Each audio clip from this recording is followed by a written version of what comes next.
Hello, welcome back to ఈ తరం కథలు. ప్లీజ్ ముందుగా వీడియోకి ఒక చిన్న లైక్ చేయండి.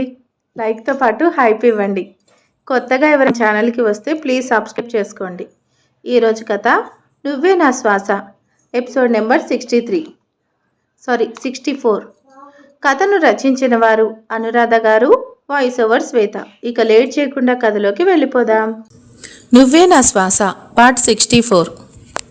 విక్రమ్ అక్షితని వెంట పెట్టుకొని కారు నడుపుతున్నాడు. కానీ అతనికి ఎదురుగా వస్తున్న తోవ సరిగ్గా అతనికి రానున్న రోజుకి ఎలా ఉంటాయో అర్థం కాక దుఃఖంలో వస్తున్న కన్నీళ్లు అతని కళ్ళని మసకజారుస్తూ మార్గం కనిపించనివ్వకుండా చేసి ఇబ్బంది పెడుతున్నాయి. అక్షిత అతని పక్కనే కూర్చుని ఉంది అని విక్రమ్ వస్తున్న కన్నీళ్లు ఆపుకునే ప్రయత్నం చేస్తున్నాడు. అతనికి అక్షిత మనస్తత్వం చాలా బాగా తెలుసు. ఆమెకు రాజేష్ అంటే ఎంత ఇష్టమో, అతని కోసం ఆమె ఎంత ఆరాట పడుతుందన్నది అతనికి తెలుసు.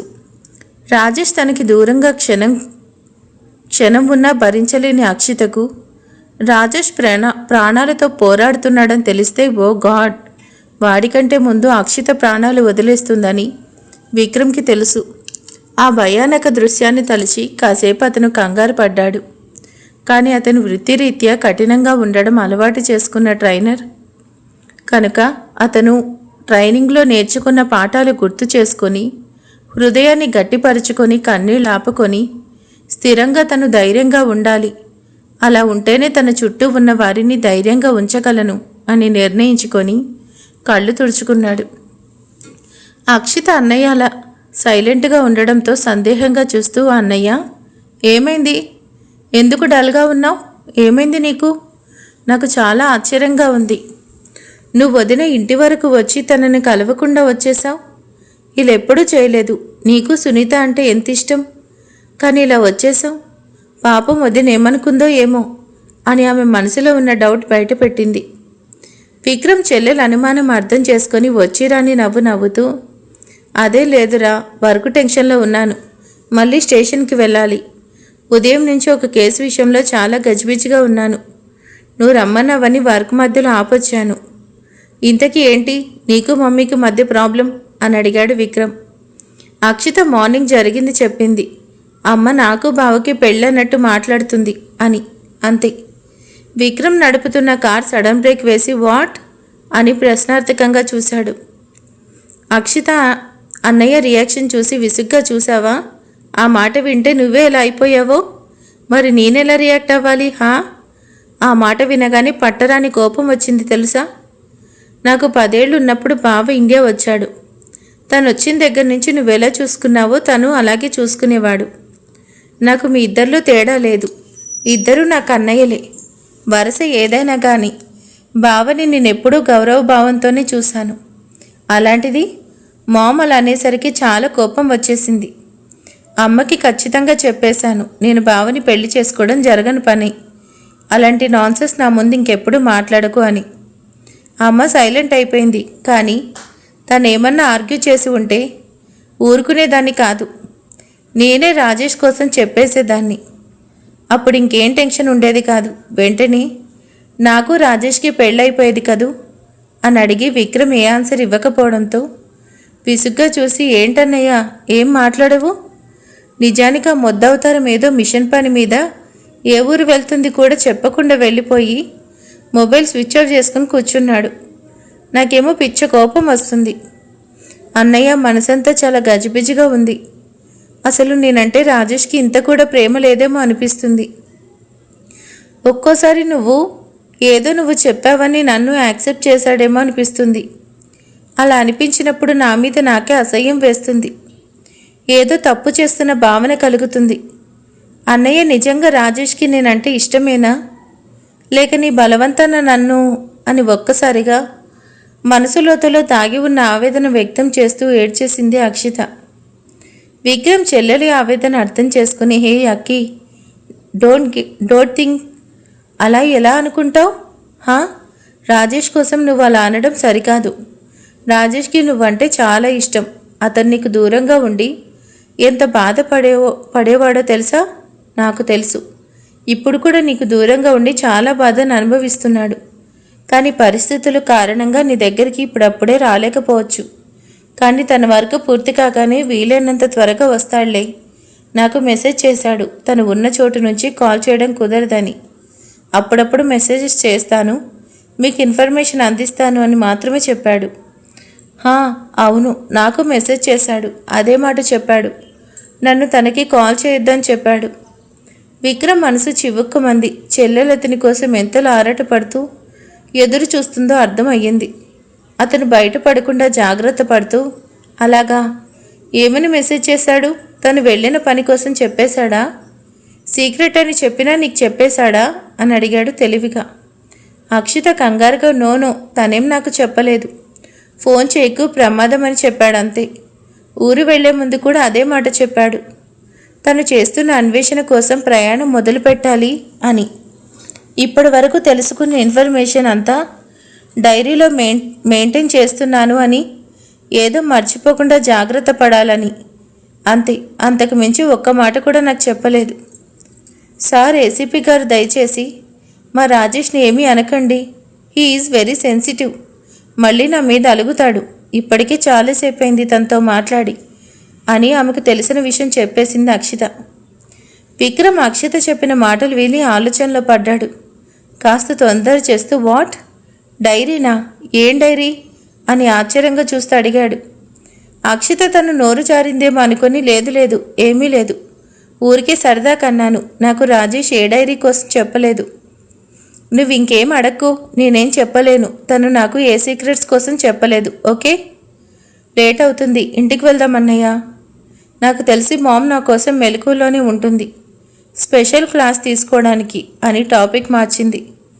లేదంటే విక్రమ్ రాజేష్కి కాల్ చేసి ఎందుకు అక్షితకి నీ సీక్రెట్ కోసం చెప్పావని అడిగితే రాజేష్ ఫీల్ అవుతాడు అని అక్షిత ఉద్దేశం. విక్రమ్ అక్షిత ఎందుకు టాపిక్ మార్చిందో అర్థం చేసుకొని ముందా డైరీ కోసం తెలుసుకోవాలని నిర్ణయించుకొని ఇంకేం మాట్లాడకుండా ఓకే అని చెప్పి సైలెంట్గా కారు ఇంటి వైపు పోనిచ్చాడు. అక్షిత కారు దిగగానే, అక్కి, నాకు చాలా అర్జెంట్ వర్క్ ఉంది, నువ్వు లోపలికి వెళ్ళు, నేను 10 నిమిషాల్లో వస్తా అని చెప్పి ఆమె సమాధానం కోసం వెయిట్ చేయకుండా మెయిన్ రోడ్ వైపు కారు వేగంగా పోనిచ్చాడు. అక్కి విసుక్కుంటూ, ఈ అన్నయ్య ఎప్పుడు ఇంతే, అస్సలు నేనెందుకు తన కోసం ఎదురు చూశాను? మామ్ క్లాస్ నుంచి తప్పించుకోవడం కోసమేకా? మరి నన్ను ఇలా వదిలేసి వెళ్ళిపోతే ఏంటర్థం అని విసుక్కొని లోపలికి వెళ్ళింది. ఆమె ఎక్స్పెక్ట్ చేసినట్టు లలిత గారు మేలుకొని లేరు, నిద్రపోతున్నారు అని అర్థమై అమ్మయ్య అని ప్రశాంతంగా ఆమె గదిలోకి వెళ్ళి డోర్ లాక్ చేసుకుంది. రాజేష్ని తలుచుకొని మిస్ యూరా అని గుడ్ నైట్ అని మెసేజ్ పెట్టి ప్రశాంతంగా నిద్రపోయింది. విక్రమ్ రాజేష్ ఇంటి చుట్టూ ఉన్న అతని మనుషులకి కాల్ చేసి లోపలంతా సెర్చ్ చేయాలి, అలర్ట్గా ఉంచండి, నేను వస్తున్నా అని చెప్పి 5 నిమిషాలు అక్కడికి చేరుకున్నాడు. విక్రమ్ రాగానే అంతా అలర్ట్గా నిల్చొని సెల్యూట్ చేశారు. బయట 4 పోలీసులు కాపలాగా ఉన్నారు. ఇంకో 3 విక్రమ్తో కలిసి లోపలికి వెళ్ళి ఒక్కో గది సెర్చ్ చేస్తూ ఉన్నారు. అనుమానంగా ఎటువంటి ఆధారం కనిపించినా చెక్ చేయమని విక్రమ్ చెప్పి రాజేష్ గదిలోకి ప్రవేశించాడు. ఆ గదిలో అతనికి కావలసిన డైరీ ఏదీ కనిపించలేదు. అతనితో పాటు శ్రీనివాస్ ఉన్నాడు. అతను అడుగుతున్నాడు, సార్, ఇంతకీ మనం దేనికోసం వెతుకుతున్నామని. విక్రమ్ చెప్పాడు, ఒక డైరీ కోసం చూడు, ఇక్కడ ఎక్కడైనా బుక్స్ లాంటివి ఏమైనా ఉన్నాయేమో అని చెప్పి అంతా వెతుకుతూ రాజేష్ ఊరు బయలుదేరేందుకు సిద్ధం చేసుకున్న లగేజ్ బ్యాగ్ చూశాడు. విక్రమ్ ఆతృతగా బ్యాగ్ ఓపెన్ చేశాడు. చూడబోతే అందులో రాజేష్కి తను ఇచ్చిన మెటీరియల్, ఇంకా కొన్ని బట్టలు, అలాగే అక్షిత నవ్వుతూ నిల్చొని దిగిన ఫోటో కనిపించాయి. విక్రమ్కి ఆ ఫోటో చూడగానే ప్రాణం పోయినట్టయింది. రాజేష్, ఐఎమ్ సారీరా, నా వల్ల నీకు ఈ ప్రమాదం వచ్చింది. లేదు అంటే నువ్వు ప్రశాంతంగా ఉండేవాడివి. అక్కి అంటే నీకెంత ఇష్టమో ఈ ఫోటో చూస్తేనే అర్థమవుతుందిరా అని ఆవేదన పడుతూ కన్నీళ్లు తుడుచుకుని తన కర్తవ్యం గుర్తు చేసుకొని రాజేష్ కష్టం వృధా పోకూడదని ఆ బ్యాగ్ మొత్తం కిందకి తిరిగేసి అందులో ఉన్న వస్తువులు కింద వంపాడు. అందులో నుంచి బట్టలు, కాయిన్స్ కింద పడ్డాయి. కానీ డైరీ లాంటిది లేదు. ఓ షీట్ అనుకొని విక్రమ్ విసుకొని వాట్ ఈస్ దిస్ అని బ్యాగ్ విసిరి కొట్టబోయాడు. కానీ అతను ప్రయత్నం మానుకొని ఆ బ్యాగ్ పరీక్షగా చూశాడు. బ్యాగ్లో వస్తువులు లేకపోయినా ఒక చోట బరువుగా ఉంది. అది బహుశా ఏదైనా సీక్రెట్ పాకెట్ కావచ్చు అనుకొని విక్రమ్ ఆ బ్యాగ్ అంతా పరీక్షగా చూశాడు. అందులో అంతా బయటికి నార్మల్గా ఉన్న లోపల ఒక చోట సీక్రెట్ పాకెట్ ఒకటి ఉంది. చూసే వాళ్ళకి అక్కడ పాకెట్ ఉన్నాడు తెలియకుండా రాజేష్ జాగ్రత్త పడ్డాడు అని తెలుస్తుంది. విక్రమ్ కంగారుగా పాకెట్ ఓపెన్ చేసి చూశాడు. అతని సందేహం సరైంది అని అర్థమైంది. అందులో ఒక బుక్ లాంటిది ఉంది. చూసేందుకు అరచెయ్యంత ఉన్న డైరీ అది. రాజేష్ తను ఏ ఒక్క పాయింట్ మర్చిపోకూడదని జాగ్రత్తగా అందులో ఎప్పటికప్పుడు లభించిన వివరాలు నోట్ చేసుకుంటున్నట్టు అర్థమవుతుంది. విక్రమ్ ఆత్రంగా బుక్ ఓపెన్ చేశాడు. ఆ బుక్లో హెడ్డింగ్ ఉంది, ఆపరేషన్ ఏవిఎల్ అని ఉంది. విక్రమ్ కాస్త ఆలోచన చేశాడు. అతనికి ఒక థాట్ వచ్చింది. ఆర్డర్ బై విక్రమ్ లాకెట్ అని కావచ్చు అనుకొని, ఇంకా అక్కడ ఉండడం అనవసరం అనుకొని ఆ బుక్ అతని ఫ్రంట్ పాకెట్లో పెట్టుకుని హాస్పిటల్ వైపు వెళ్లేందుకు సిద్ధపడి శ్రీనివాస్ని సర్చింగ్ ఆపమని చెప్పి రాజేష్ బ్యాగ్ ఎలా ఉన్నదో అలా సర్ది పెట్టేసి బయటికి వెళ్ళిపోయాడు విక్రమ్.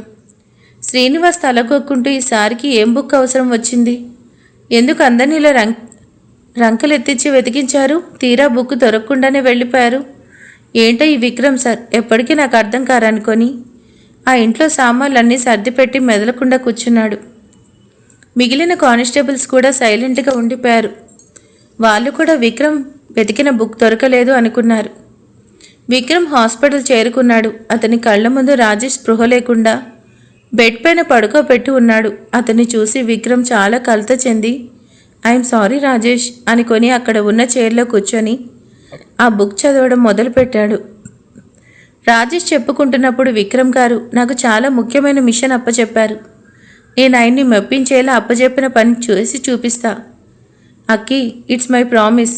అప్పుడు సార్తో నీకోసం చెప్పే ధైర్యం చేస్తా అని మెసేజ్ రాసుకున్నాడు. విక్రమ్ చాలా బాధపడ్డాడు. రాజేష్కి అక్కి అంటే ఎంత ఇష్టమో ఆ మెసేజ్ చెప్తుంది. విక్రమ్ పేజ్ తిప్పి చూశాడు. రాజేష్ లాకెట్ కోసం తెలుసుకోవడం కోసం ఎన్ని ప్రదేశాలు వెళ్ళాడో అందులో ఉంది. చివరిగా తను మంగరాజుని కలుసుకోవడం, అతని ద్వారా కొన్ని వివరాలు తెలుసుకోవడం, ఆ తర్వాత ఇద్దరు చెన్నై వెళ్ళడం, అక్కడ వెంకటేశ్వరరావుని కలుసుకోవడం, అతను వీరభద్రం దగ్గరికి తీసుకువెళ్ళిన సందర్భం అన్నీ వివరంగా రాసుకున్నాడు. విక్రమ్ ఊపిరి తీయడం కూడా మర్చిపోయి ఉత్కంఠతో చదువుతున్నాడు. ఆ రోజు నేను వీరభద్రం గారిని కలిశాను. ఆయన నా దగ్గర ఉన్న లాకెట్ ప్రింటౌట్ చూసి కంగారు పడ్డాడు. మొదట చెప్పడాన్ని ఆలోచించానని నా ప్రమోషన్ కోసమని, ఈ రీసెర్చ్ నాకు చాలా అవసరమని వేడుకున్నాక అతను తెలిసిన కొన్ని విషయాలు చెప్పారు. ఆ లాకెట్ చాలా ఏళ్ల నాటిదని, అందులో సందేహం లేదని, తను చిన్నతనం నుంచి ఆ లాకెట్ చిహ్నాన్ని చూస్తున్నానని నమ్మకంగా చెప్పారు. తమ ఊరి రాజవంశస్థులది అని చెప్పారు. అతనికి తెలిసినంత వరకు ఆయన చిన్నతనంలో వీరప్రతాప్ వర్మ గారి మెడలో ఈ లాకెట్ లాంటిది చూశానని, ఆయన తండ్రి గారి నుంచి వస్తున్న రాజచిహ్నంగా చెప్పుకొచ్చారు. వీరప్రతాప్ వర్మ గారి కొడుకు విజయరాఘవ్ గారికి వివాహం అయ్యాక ఊరి బాధ్యతని, అలాగే తమకు ఉన్న యావదాస్తిని అప్పచెప్పి వారసత్వంగా వస్తున్న ఈ లాకెట్ని ఆయన మెడలో వేసి పట్టాభిషేకం చేశారని, తాను చివరిగా చూసినప్పుడు అది ఆయన దగ్గరే ఉండేదని, అలాగే ఆయన భార్య పేరు ఇంద్రాణీదేవి అని చెప్పారు. దారుణం ఏంటి అంటే సొంతవారే వాళ్ళని దారుణంగా హతమార్చారని చెప్పారు.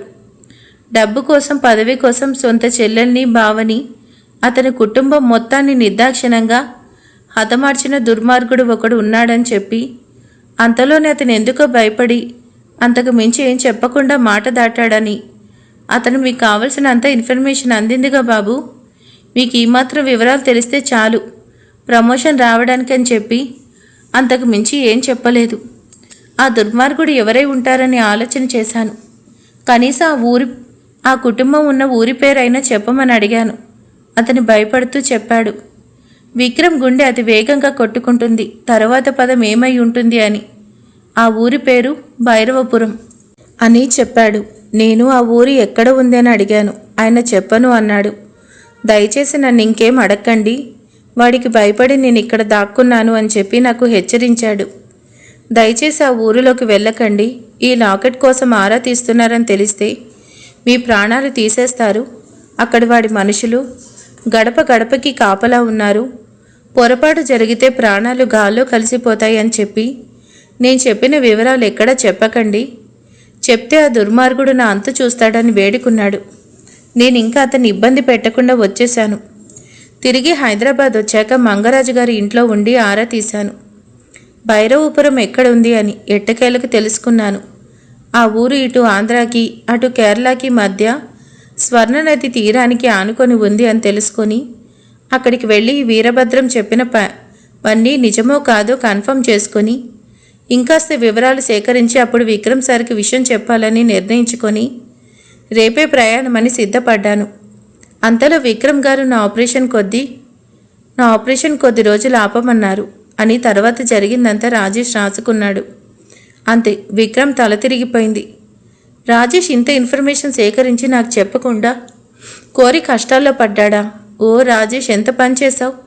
ఒక్క మాట నాకు చెప్పుండొచ్చుగా, ఎందుకు ఇలా చేశావు అని విచారించి అతని ఆలోచించసాగాడు.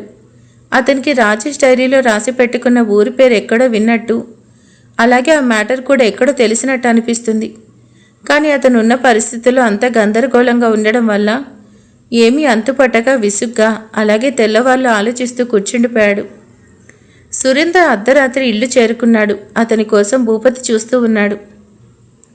కొడుకు ఒక దొంగ గెటప్ వేసుకొని ఇంటికి రావడం చూసి భూపతి షాక్ అయ్యి, ఏంట్రా ఈ వేషం, ఎందుకు అని కోపంగా అడిగాడు. సురేంద్ర మొహానికున్న మాస్క్ తీసి పక్కన పడేసి చేతికైన గాయాన్ని చూసుకుంటూ అక్కడ ఉన్న విస్కీతో గాయాన్ని క్లీన్ చేసుకొని వస్తున్న బ్లడ్ ఆపి చేతికి అతనే స్వయంగా కట్టుకొని విసుగ్గా చెప్పాడు. అంజలి కోసం వెళ్ళాను, తను నిద్రపోతుంది, చూసొచ్చాను, ఏం తప్ప అని సీరియస్గా చెప్పి లోపలికి వెళ్తుంటే భూపతి అతన్ని ఆపి, ఏంటి ఈ టైంలో అంజలిని చూడ్డానికి వెళ్ళావా? అంటే అభిరామ్ ఇంటికి వెళ్ళావు అంతేనా? హా అంతే, వెళ్ళాను. తనకి ఒంట్లో బాలేదు, అందుకే చూసొచ్చాను. సురేంద్ర అని గట్టిగా భూపతి అరిచి, నీకేమన్నా మతిపోయిందా? నువ్వేం చేస్తున్నావో అర్థమవుతుందా? నువ్వు వెళ్ళింది అభిరామ్ ఇంటికి. వాడి కనుక నిన్ను చూసుంటే, చూసుంటే వాడికి చావయ్యి ఉండేది నా చేతిలో. లేకపోతే అంజలి వాడికి ముద్దు పెట్టే స్టేజ్కి తెచ్చాడు ఆమెని. తట్టుకోలేకపోతున్నా నాన్న, అందుకే ఆమెను ఎలాగైనా చూడాలి. నేను ఆమెను ముద్దు పెట్టుకోవాలని ప్రయత్నించాను, కానీ అంజలి మేలుకొని అరిచింది. ఇంకేం చేయలేక వెనక్కి వచ్చాను, అంతే. వెనక్కి వచ్చాను, కానీ అంజలిని వదిలేస్తానని కాదు, ఆమె కోసం ఎన్ని దారుణాలైనా చేస్తాను.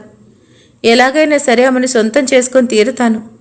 అందాక మీరు ఎక్కడ ఉందో తెలియని నా మరదలు శశిమేఘన కోసం వెతుక్కుంటూ కూర్చోండి అని ఆవేశంగా చెప్పి లోపలికి వెళ్ళిపోయాడు సురేంద్ర. భూపతి కొడుకు ఆవేశం, అంజలిపై అతనికి ఉన్న వ్యామోహం గమనించి ఆలోచనలో పడ్డాడు. వీడిని ఇలాగే వదిలేస్తే కోరి ప్రాణాల మీదకు తెచ్చుకునేలా ఉన్నాడు. ఏదొకటి చెయ్యాలి అని నిర్ణయించుకున్నాడు భూపతి. తెల్లవారుతుండగా సునీత నిద్ర లేచింది. ముందు రోజు విక్రమ్ ఆమె పట్ల చూపిన నిర్లక్ష్యం గుర్తు చేసుకొని కాసేపు బాధపడి, అంతలోనే ఆమె మెడలో అతను వేసిన లాకెట్ చూసుకొని, నీకు నాపై ఎంత ప్రేమో నాకు బాగా తెలుసు, అయినా కూడా ఎందుకో మీరు నన్ను కలవకుండా నాకు కనిపించకుండా వెళ్ళిపోతే నా మనసు తట్టుకోలేకపోయింది విక్రమ్ గారు. ఎందుకు ఇలా చేశారు అని చాలా ఏడుపొచ్చింది. కానీ ఇప్పుడు అనిపిస్తుంది నాకే మిమ్మల్ని చూడలేదు అని. ఇలా ఉంటే నన్ను చూడకుండా వెళ్ళిపోయినా మీకెంత కష్టంగా ఉండుంటుందో అని అర్థం చేసుకొని ఇంకా అనవసరమైన ఆలోచనలు పక్కన పెట్టి ఫ్రెష్ అయ్యి అందరికీ కాఫీ కలిపి ముందుగా అభికి ఇవ్వాలని అతను అంజలి రూమ్లో ఉండుంటాడని అటుగా వెళ్ళింది. అందుకు 5 నిమిషాల ముందే అటుగా వెళ్ళిన ముష్టి ఆ గదిలో దృశ్యం చూసి ఆల్మోస్ట్ ఫ్రీజ్ అయిపోయి చూస్తున్నాడు. అక్కడి దృశ్యం అలా ఉంది. మరి సునీత గది దగ్గరికి వెళ్ళి అక్కడ ముష్టి నిల్చొని చూస్తున్న పిచ్చి చూపులకు అర్థం ఏమై ఉంటుందా అని చూడబోతే ఆమెకు కూడా కరెంట్ షాక్ కొట్టింది. అక్కడ దృశ్యం అంతా షాక్ అయ్యేలా ఉంది. అంజలి అభిరామ్ మెడ చుట్టూ ఆమె చేతులు చుట్టి పెట్టి అతని కౌగిల్లో పూర్తిగా ఒదిగిపోయి వెచ్చని గూడిలో ఒదిగిపోయిన గువ్వ పిట్టలా ఎంతో ప్రశాంతంగా నిద్రపోతుంది. అలాగే అభిరామ్ అంజలిని అతను 2 చేతులతో ఎంతో బలంగా ఒడిసి పట్టుకొని వాళ్ళిద్దరి మధ్య గాలి కూడా చొరబడినంత గట్టిగా అతని గుండెలకు ఆమెని హత్తుకొని గాఢ నిద్రలో ఉన్నాడు. అంతే. అక్కడికి వచ్చిన ఆ ఇద్దరికి పిచ్చ షాక్ కొట్టింది. రెప్ప వేయకుండా చూస్తూ ఉండిపోయారు వాళ్ళు. ఆ ఇద్దరూ కాసేపటికి తేరుకొని సునీత ముష్టి ఒకరి మొహం ఒకరు చూసుకొని తడబడ్డారు. ముష్టి కంగారుగా అభిరాముని నిద్ర లేపే ప్రయత్నం చేయబోతుంటే సునీత ఆల్మోస్ట్ అతని షర్ట్ కాలర్ పట్టుకొని వెనక్కి లాక్కెళ్ళిపోయి, పక్కకి తీసుకొచ్చి ఏం చేస్తున్నావు అని అడిగింది. అతను ఏం చెప్పాలో అర్థం కాక చూశాడు. సునీత చిన్నగా నవ్వి, ఆ జంటను కదల్చుకు, ఎప్పుడు మేలుకుంటారో అప్పుడే మేలుకొని అందాక ఆ ఇరువురిని ఒకరి కౌగిట్లో ఒకరిని ప్రశాంతంగా నిద్రపోని, సరేనా అని చెప్పి అతని చేతిలో కాఫీ కప్ పెట్టి అలానే లాన్ వైపు వెళ్ళి, గ్లామర్ పెంచుకునే ప్రయత్నం చేయండి అని చెప్పి నవ్వుకుంటూ కిచెన్లోకి వెళ్ళిపోయింది. ముష్టి తీవ్ర షాక్లో ఉన్నాడు. అయోమయంగా లాన్ వైపు వెళ్ళిపోయాడు. కానీ అతనికి చాలా సంతోషంగా ఉంది. అభి అంజలి ఒక్కటైపోయారు అని. కానీ వాళ్ళు మేలుకుంటే అక్కడి పరిస్థితులు ఎలా ఉంటాయో అతను ఊహించలేదు. ఎవరు ఆ బంధంలో వాళ్ళు ఉన్నారు. కాసేపటి ముందుగా అభికి మెలకువ వచ్చింది. అతని కళ్ళ ముందు కదలాడుతున్న సౌందర్య దేవత రూపం ప్రత్యక్షం అవుతూ ఉంది. తన ప్రాణానికి ప్రాణమైన తన అంజలి అతన్ని ఎంతో గట్టిగా హత్తుకొని ఎంతో ప్రశాంతంగా నిద్రపోతూ ఉంది. అతనికి అదంతా కలలా అనిపించింది. అతను ఇంచు కూడా కదలలేదు. ఎక్కడ కదిలితే ఈ కళ కరిగిపోతుందో అని భయపడుతూ ఆమెను మరింత గట్టిగా హత్తుకొని తనివి తీరా చూసుకుంటూ ఉన్నాడు. కాసేపటికి అభిరామ్కి అర్థమైంది తను కల కనడం లేదు, అంజలి నిజంగానే తన కౌగిల్లో బంధించుంది అని. ఒక్కసారిగా షాక్ అయిపోయాడు.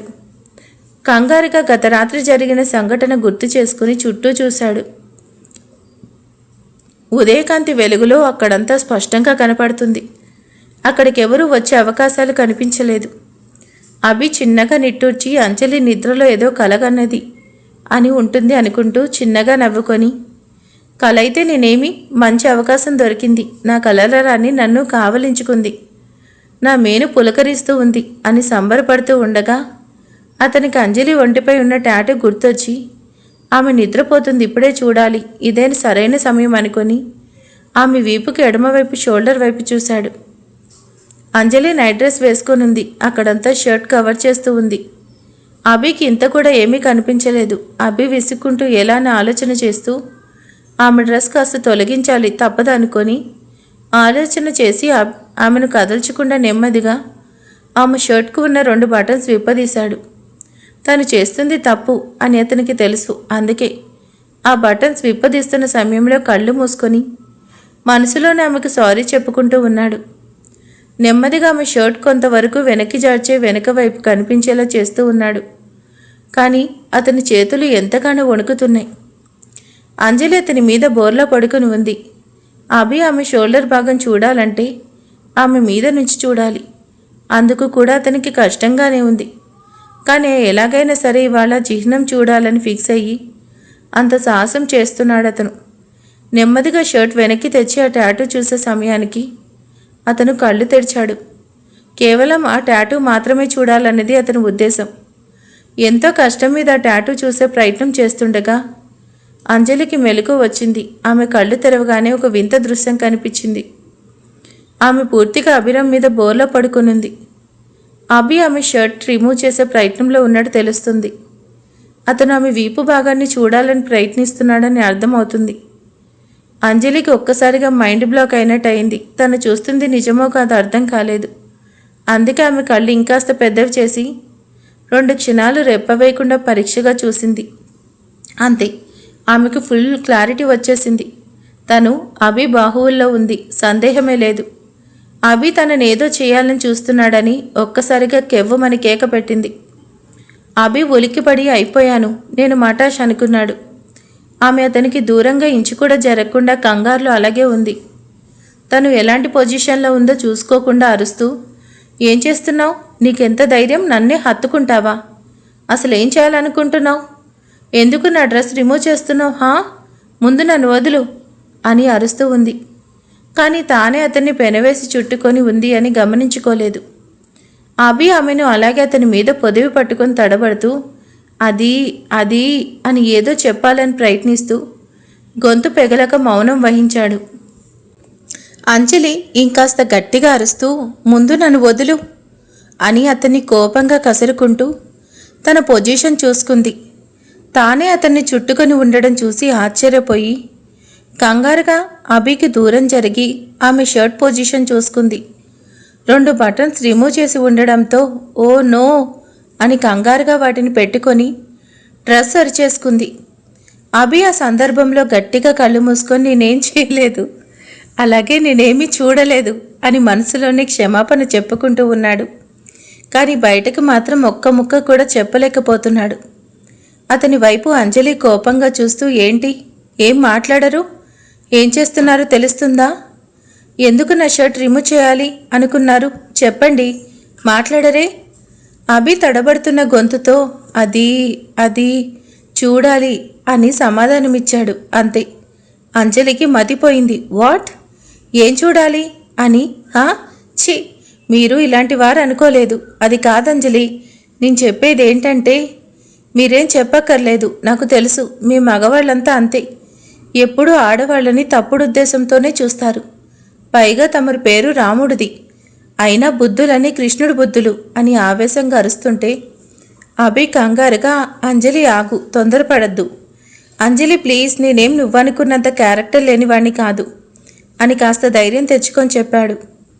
అంజలి అతనికి దూరంగా జరిగి అలాగా, అయితే ఏం చేయాలని తమరి ప్రయత్నం అని అడిగింది. అభికి ఏం చెప్పాలో అర్థం కాదు. ఇప్పుడు కనుక ఆమెకి సరైన రీజన్స్ చెప్పకపోతే ఆమె దృష్టిలో చాలా చీప్ అయిపోతాను రా దేవుడా, అంతా నా కర్మ అనుకొని అంజలికి ఏదో ఒక అబద్ధం చెప్పాలని ఏంటి అరుస్తున్నావు, నేనేదో నీకు హెల్ప్ చేయాలని చూస్తే అని అర్థం కానట్టు చెప్పాడు.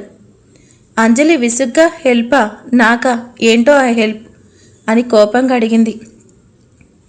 అభి ధైర్యం తెచ్చుకొని ఏంటి అంటే ఒక పెద్ద కాక్రోచ్ నీ షర్ట్ లోపలికి వెళ్ళడం చూశాను అన్నాడు. అంతే. అంజలి బెడ్ మీద నుంచి ఒక్క గంతులో కిందకి గంతి యాక్ బొద్దింక అయ్యో అని అరుస్తూ నాకు అదంటే చచ్చెంత భయం అభి అని అల్లరల్లరి చేస్తూ 4-5 సార్లు గెంతి చూడు పోయిందా అని కంగారుగా అడిగింది.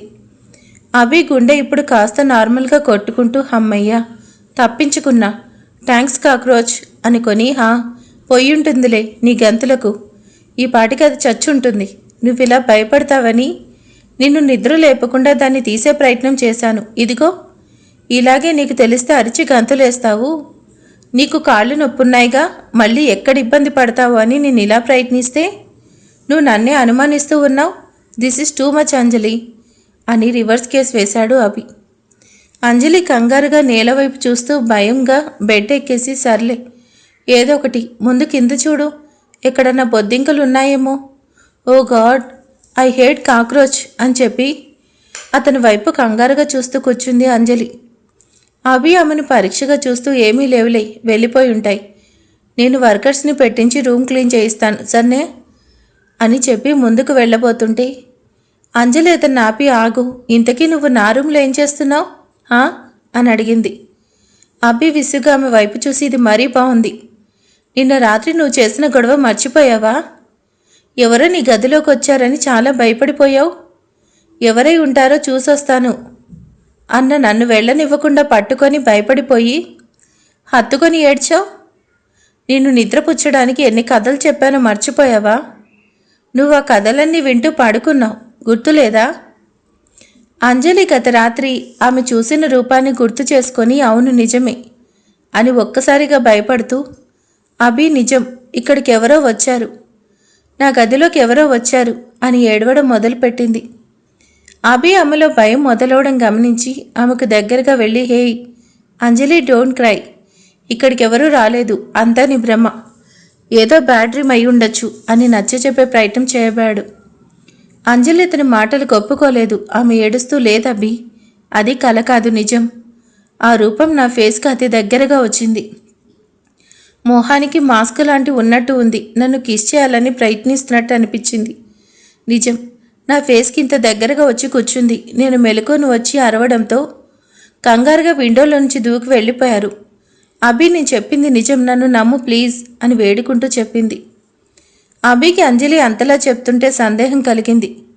ఇక్కడికి ఎవరొచ్చారేంటిది అంతా ఆలోచనలో పడి ఆమెకు దగ్గరగా కూర్చొని సరే ఎవరొచ్చారంటావు, అంతేగా నేను చూస్తాను, నువ్వేం కంగారు పడకుండా ఉండు సరేనా, ఇక మీదట ఇలా జరగకుండా చూసుకుంటాను, నీకు సురక్షితమైన ఏర్పాటు చేస్తాను, నన్ను నమ్ము, నీకు ఎలాంటి ప్రమాదం వాటిల్లకుండా సరైన చర్య చేపడతాను, ఐ ప్రామిస్, ఓకే కానీ నువ్వు ఆలోచించు, ఇక్కడికి ఎవరొస్తారు?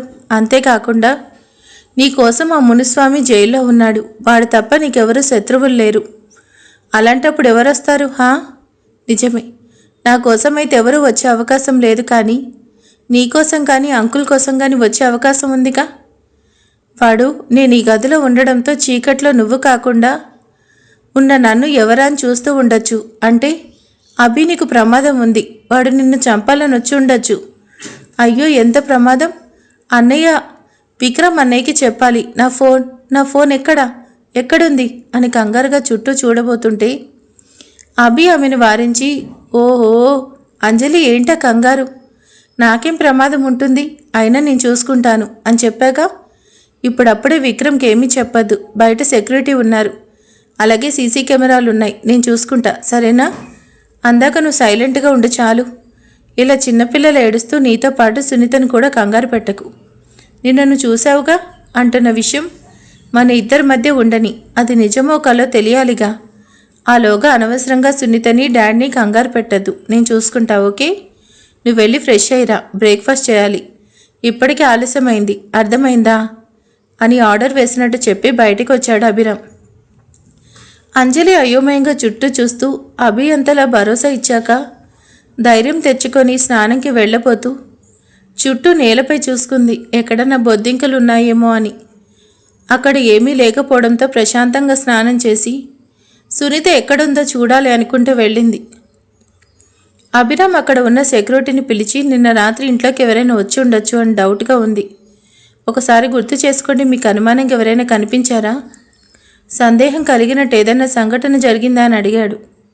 అభి ప్రశ్న అర్థం కానట్టు అక్కడి వాళ్ళు చూస్తూ, మేము నైట్ అంతా మేలుకొని ఉన్నాం, ఇక్కడికి ఎవరూ రాలేదన్నారు. అభి అనుమానంగా అక్కడి పరిసరాలన్నీ చెక్ చేస్తూ అక్కడ సెక్యూరిటీ వాళ్ళని సీసీటీవీ ఫుటేజ్ని ఆన్ చేయమని చెప్పాడు. వాళ్ళు అక్కడ ఉన్న సీసీ కెమెరాలు చూపిస్తున్న వీడియో ఆన్ చేసి చూస్తున్నారు. అభి నిన్న అంజలి అరిచిన సమయం గుర్తుంచుకొని సరిగ్గా ఆ సమయానికి 10-15 నిమిషాల క్రితం ముందు ఏం జరిగిందో చూస్తూ ఉన్నాడు. ఆ హౌస్ ఫ్రంట్ గేట్ వైపుగా ఎవరు వచ్చినట్టు లేదు.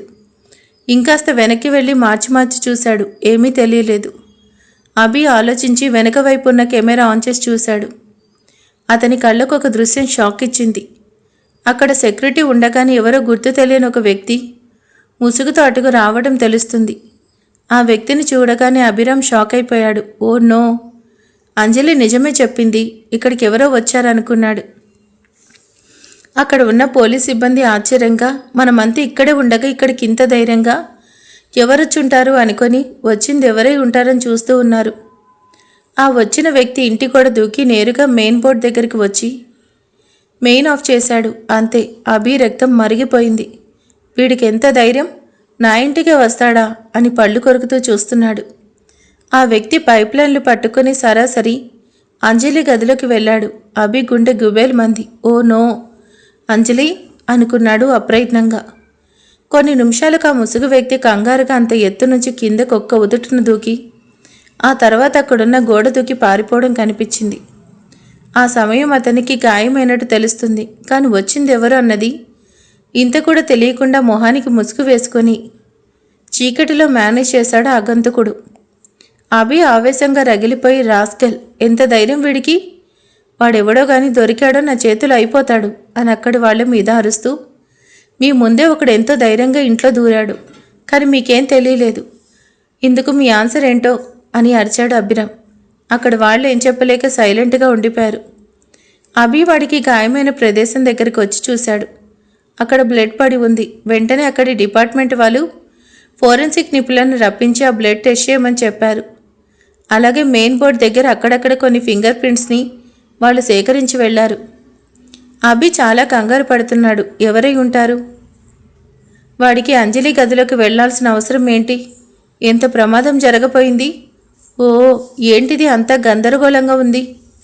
ఒకవైపు రాజేష్కి ఇలా జరిగింది, అది చాలదని ఇప్పుడు ఇదో టెన్షన్. విక్రమ్ ఇప్పటికే చాలా టెన్షన్తో ఉన్నాడు. ఇప్పుడు ఈ విషయం చెప్తే ఇంకాస్త కంగారు పడతాడని ఆలోచించి అక్కడ వాళ్ళకు వచ్చింది ఎవరో తెలుసుకునే ప్రయత్నం చేయండి.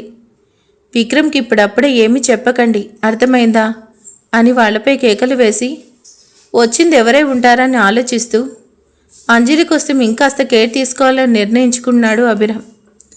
కళ్ళ ముందు ఉన్న మబ్బులు తొలగడానికి ఎంతో సమయం పట్టదు. విక్రమ్ ఒకవైపు, అభిరామ్ ఒకవైపు నిజాన్ని తెలుసుకునే ప్రయత్నం చేస్తున్నారు. వారిలో ఏ ఒక్కరు వాస్తవాన్ని తెలుసుకున్నా సరే కళ్ళ ముందు ఉన్న చిక్కుముడులు వేదిపోతాయి. విక్రమ్ నిజాన్ని తెలుసుకుని రాజేష్ పూర్తి చేయలేని ఏవిఎల్ ఆపరేషన్ని విక్రమ్ పూర్తి చేస్తాడా? అందుకు అభిరామ్ సహాయం పడతాడా? కాస్త వేచి చూడాల్సిందే.